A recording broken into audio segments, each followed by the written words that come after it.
सावित्रीबाई फुले को नमन करते हुए मैं सभी को एक तो बता दूं, एक लिस्ट निकली है अभी MTS to LDC, है ना। मुझे लगता है किसी ने उसका एनालिसिस किया नहीं, किया किसी ने किया। अब आपकी भी निकलने वाली होगी, मुझे लगता है आपकी भी आएगी। अब जब उसी का एनालिसिस निकलेगा तो आगे का पता कैसे लगेगा। हमारे यहाँ लोगों को उसमें 50% मार्क्स, गोपाल जी हैं 50% मार्क्स, उसमें CR काउंट हुई या नहीं मुझे ये भी नहीं कंफर्म हो, बता रहे हो शायद CR काउंट। तो अभी है, कल बात हुई थी तो वही आकाशवाणी जा रहे हैं, 3-4 लोग जा रहे हैं वहाँ। तो यही टॉपिक है कि भाई उसमें 3 लोग लिए गए SC के, ठीक है, SC की वैकेंसी 3 थी। अब जब उसमें नंबर 50% आ रखे तो फिर वो SC में क्यों है, ठीक है ना। तो उसी के उपलक्ष्य में जा रहे हैं, 3-4 लोग जा रहे थे, वही आकाशवाणी जा रही थी, ठीक है। थोड़ा सा मैं आगे चाहूँगा हम सब लोगों को, बाकी जो है सब लोग पढ़े और खासतौर से लेडीज जब सावित्रीबाई फुले को जरूर पढ़े, ठीक है ना। इसी के साथ में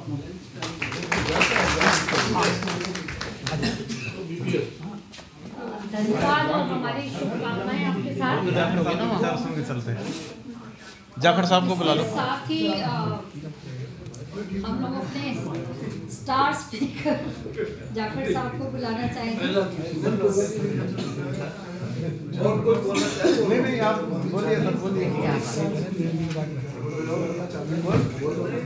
कोई और भी अगर अपने विचार व्यक्त करना चाहें, कुछ कहना चाहें, ये हमारी सभा है, हमारा समय है, तो अवश्य आए।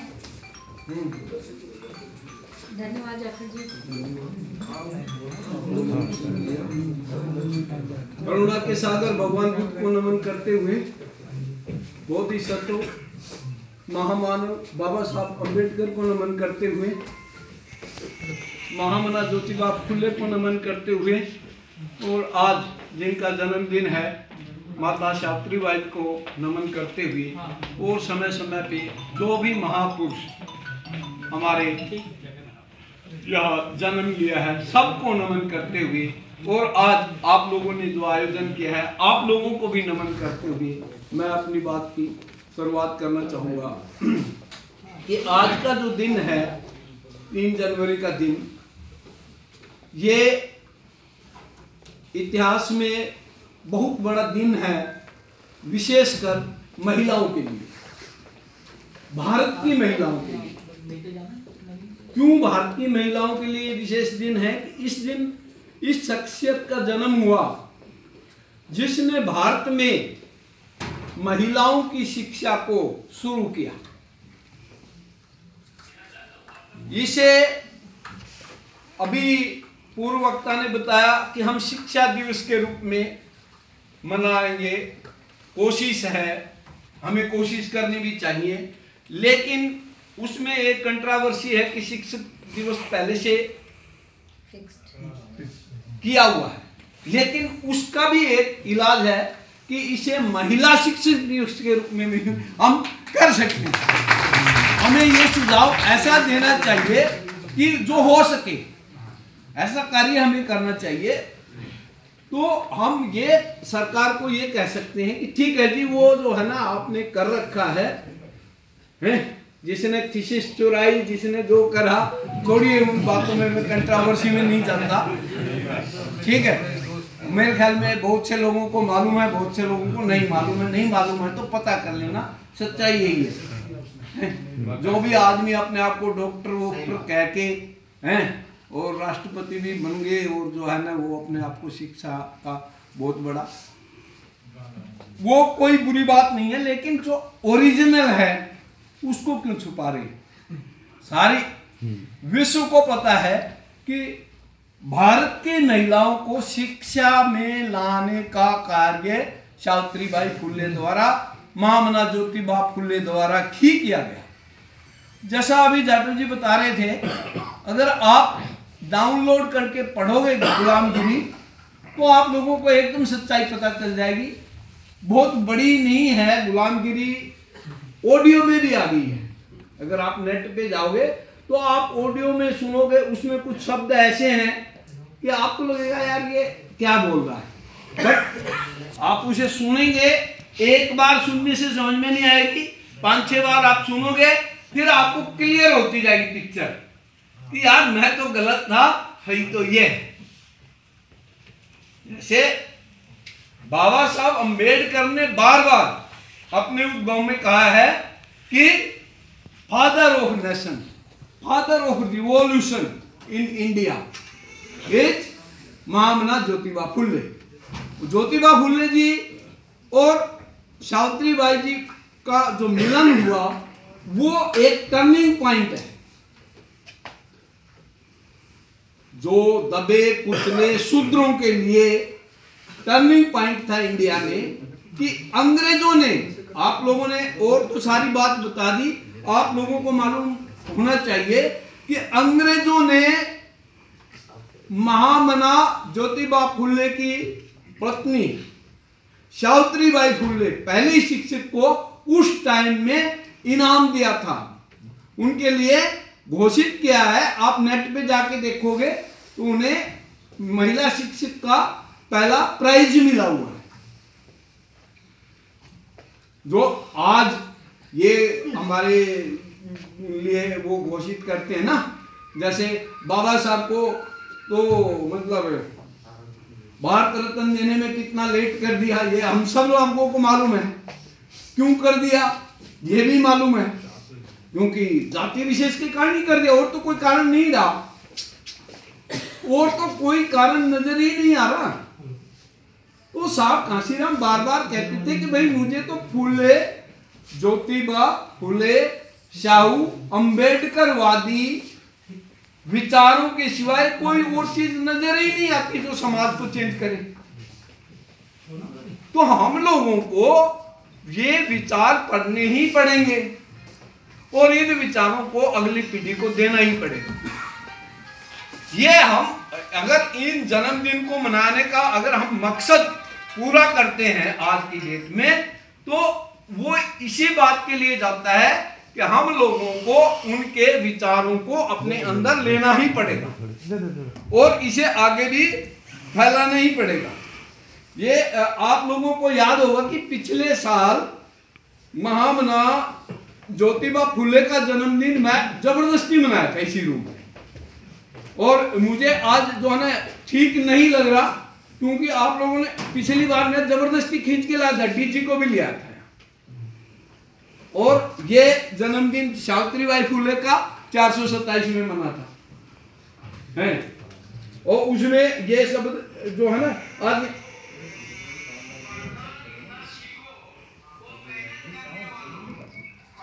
लिखना सीखो वो मेहनत करने वालों, मरने वालों,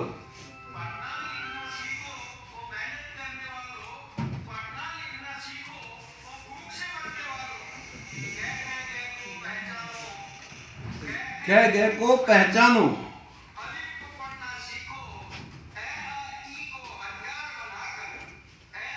ई को हथियार बनाकर लड़ना सीखो, लड़ना सीखो। ये देखो डीजी भी है यहाँ। और आज आप लोगों ने, मैं इसके लिए आपको कहूंगा जरूर कि आप लोगों ने मेहनत करनी चाहिए, किसी न किसी को अवश्य बुलाया। आप जाओ ना 10 लोग। डीजी मैडम तो उत्सुक रहती है आने के लिए, उन्होंने खुद कहा था। तो फिर आप क्यों कह रहे हो?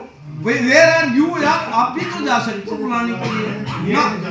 ये यूनियन का काम है या नहीं यूनियन वाले ये किसी का काम, मैं यूनियन में कभी नहीं रहा। काम नहीं है ये, यूनियन बंदे का काम नहीं है ये, यूनियन का काम। मेरी बात सुनो प्लीज, मैं आप लोगों से मैं कोई वो नहीं कर रहा, ना ही मैं उसको कंट्रोवर्सी में ले रहा। आप एक सीनियर ऑफिसर हैं, आप इनसे कहते कि चलिए साहब मैं भी चल रहा हूँ, चलो एक बार रिक्वेस्ट कर लेते। यूनियन के ऊपर मत छोड़ो ना इसको। यूनियन, अरे भाई यूनियन तो यही है सर, ना, तो हम सर, सारे बैठे हैं। जो सर कोऑर्डिनेटर ही मना कर दे, नहीं नहीं नहीं प्रोग्राम होने दो, हम किसी को नहीं बुलाएंगे, तब क्या होगा सर? ये तो कोऑर्डिनेटर मना कर रहा। कहने का मतलब मेरा ये है कि आप जब तक पावर को नहीं लाओगे ना, क्या कहा था साहब ने? कहा था कौन बजे आऊंगा मैं, कोई मैसेज लेकर आया था। सर आगे से ध्यान रखा जाएगा। नहीं वो मैसेज लेकर आए थे, कह रहे फोन साहब काशीराम ने क्या कहा है? आप बता दो। कि पावर जो है वो मास्टर की को साथ में रखोगे ना तभी चाबी खुलेगी यार। अगर आप जो है यहाँ किसी को भी बुलाओ, एओ को बुलाओ, 3 एओ को बुलाओ, जहां से एडमिन के काम होने हैं। देखिए काम भी जरूरी है, सभी हम नौकरी कर रहे हैं। आप बुलाओगे, उनको लगेगा कि आप लोग इकट्ठे हैं, तो आपकी आधी 50% समस्याएं वैसे हल हो जाएंगी। लोग ऐसे सोचते थे मैं डीजी को जबरदस्ती जाके मैडम चलना पड़ेगा आपको, 1 मिनट के लिए आ जाओ, कैंडल जला आओ, वो आई है।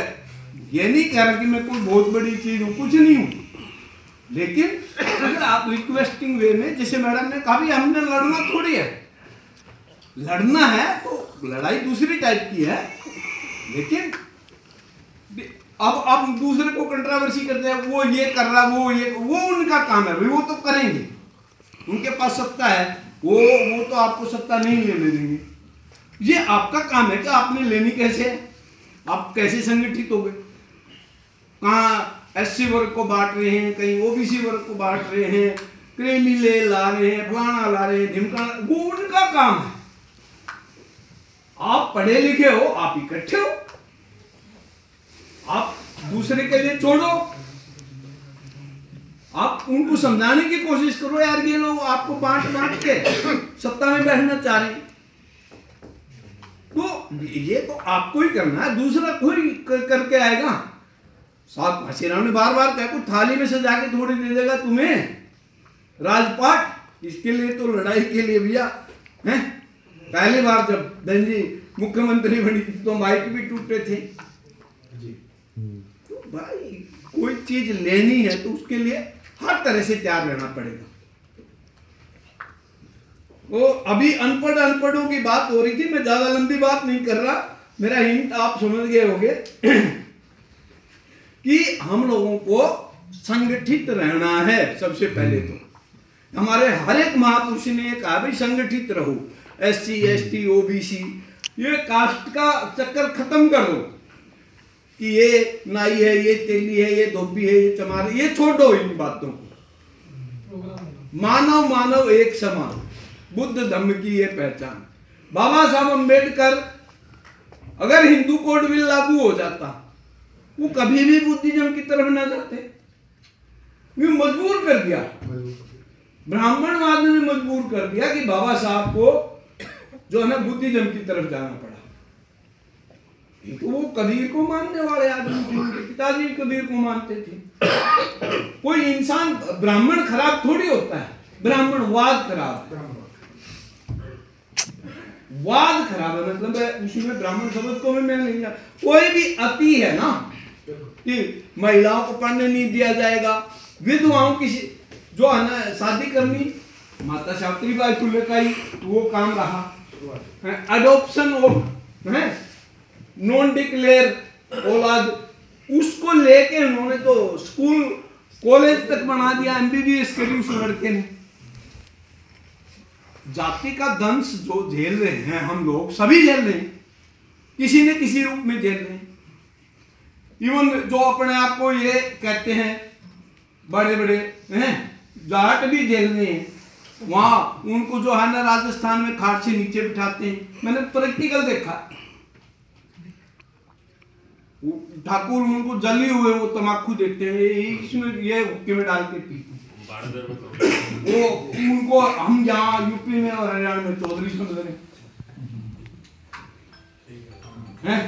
चौधरी चरण सिंह एक प्राइम मिनिस्टर बना, लेकिन पहला प्राइम मिनिस्टर है जिसने एक दिन भी पार्लियामेंट नहीं चलाई।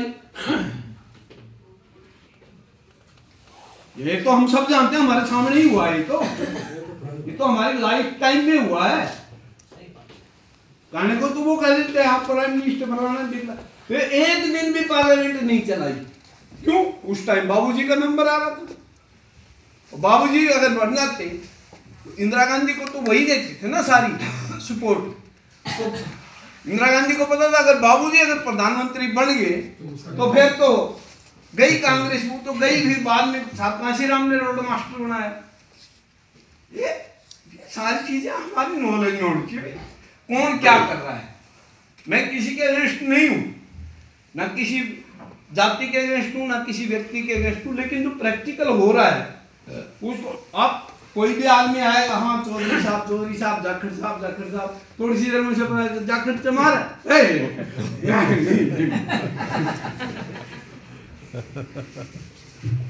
फैक्ट है। मेरे साथ तो डिपार्टमेंट ज्वाइन करा तब भी हुआ, जनरल में सिलेक्शन हुआ था, शेड्यूल कास्टों की मीटिंग में जाए तो भी हटा दिया मुझे कि यहाँ क्यों बैठे हो, हम रिकॉर्ड लाए हैं ऑफिस से, आप नहीं हो। समर साहब होते थे, मुझे उठा दिया कि जाओ भाई तुम तो, हाँ हमारी सीक्रेसी ले जाओ, तुम शेड्यूल कास्ट नहीं हो। और मैं कह रहा हूँ, कहने का मतलब ये जाति का दंश जो है, जो झेल रहा है ना, वही काट सकता है, दूसरा कोई नहीं काटने आएगा।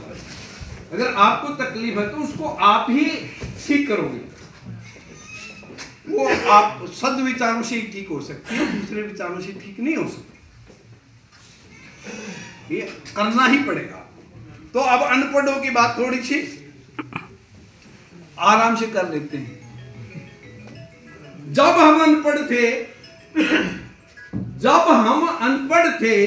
तो गांव में रहते थे। जब हम अनपढ़ थे, आज हम शहर में ना, सारे आप लोगों के लिए है 4 लाइनें।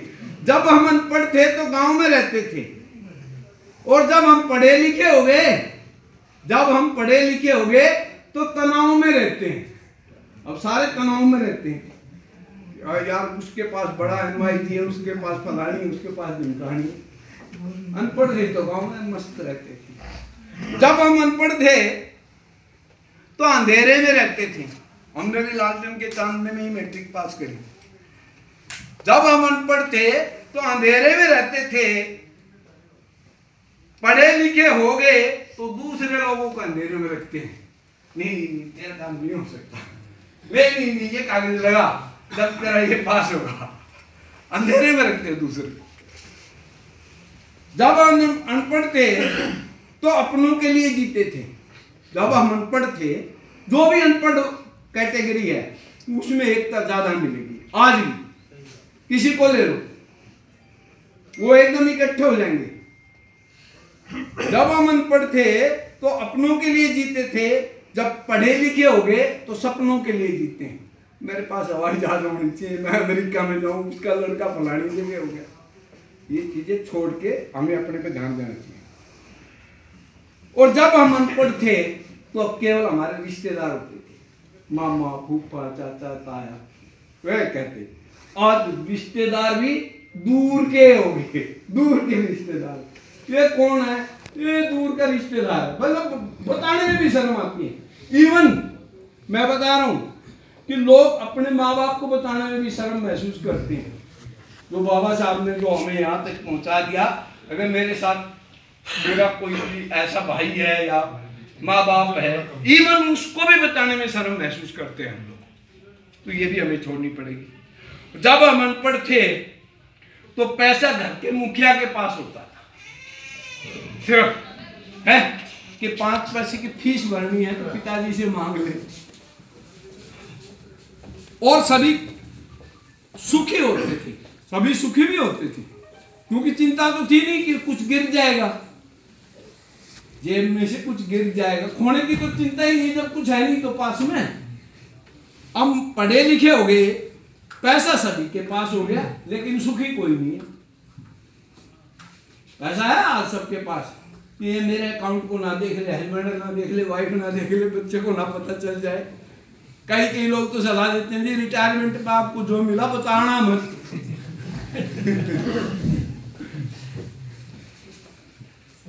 बच्चों को नहीं पता चलना चाहिए।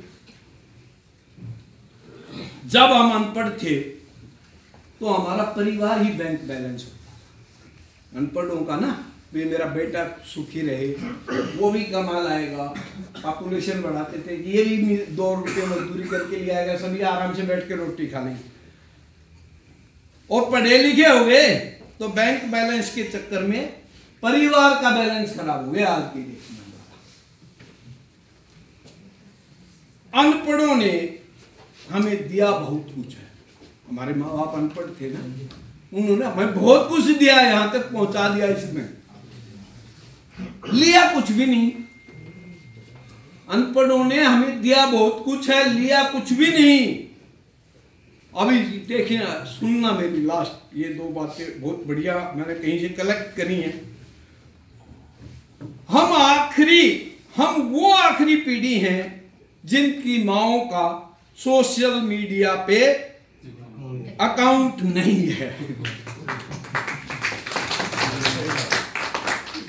आखिरी पीढ़ी है ये, नहीं तो सब अब तो सोशल मीडिया पे अकाउंट आ गया। अब एक आखिरी बात और कह के मैं ज्यादा लंबा समय नहीं लूंगा। जहां हर इंसान भोला है, जहां हर इंसान भोला है, मन का सच्चा है, दिल का अच्छा है, ऐ शहर तेरे से तो मेरा गांव ही अच्छा है, तेरे से तो मेरा गांव ही अच्छा है। जय भीम, नमो बुद्धाय। सबको आप लोगों ने इतना मान सम्मान दिया, मुझे बोलने का समय दिया, मैं बड़ा आभारी हूँ। धन्यवाद।